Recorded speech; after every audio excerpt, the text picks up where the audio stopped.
Om Shanti.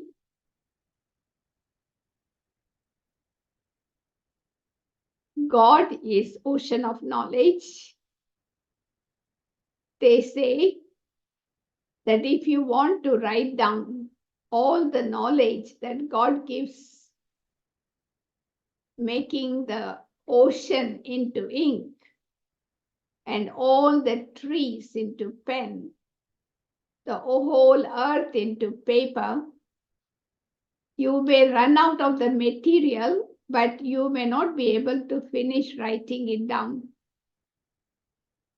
But at the same time, they also say sparrows swallowed the ocean. What it means? It means that you can merge the ocean into the urn. That means you can become embodiment of knowledge. To become an embodiment of knowledge is what is called churning.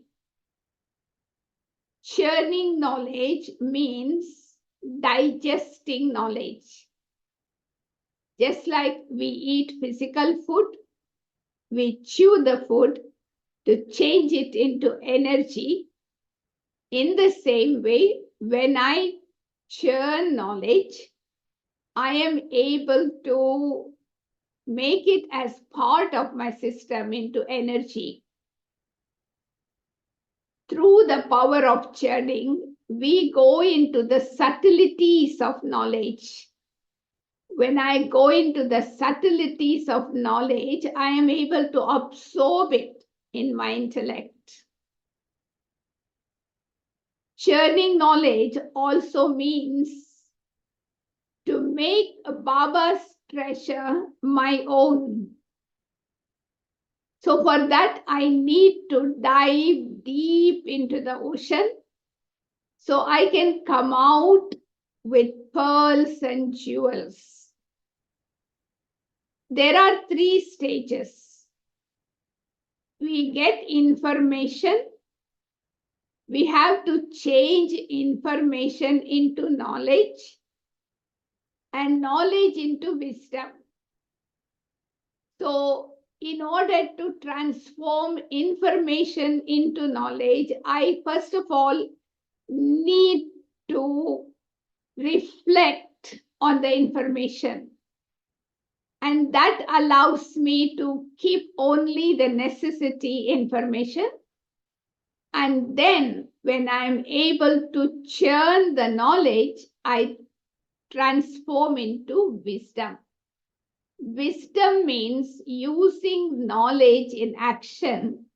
What Baba calls it as dharana, inculcation. So one is the stage of being knowledgeful. You got a lot of information, you can be clever. The other stage is called knowledgeable, which means wise. You have wisdom, and that wisdom will help me to lead a very beautiful spiritual life. When I'm able to develop the art of churning in my life, I am able to gain authority. So when I speak knowledge, I am able to speak with experience, with authority that is going to penetrate into other souls. So many times Baba says, we have knowledge, but the arrow of knowledge is not sharp enough to hit the heart of others. It may hit the head, but not the heart. So nowadays, we need to make sure, together with giving knowledge, what we call course, we also give power.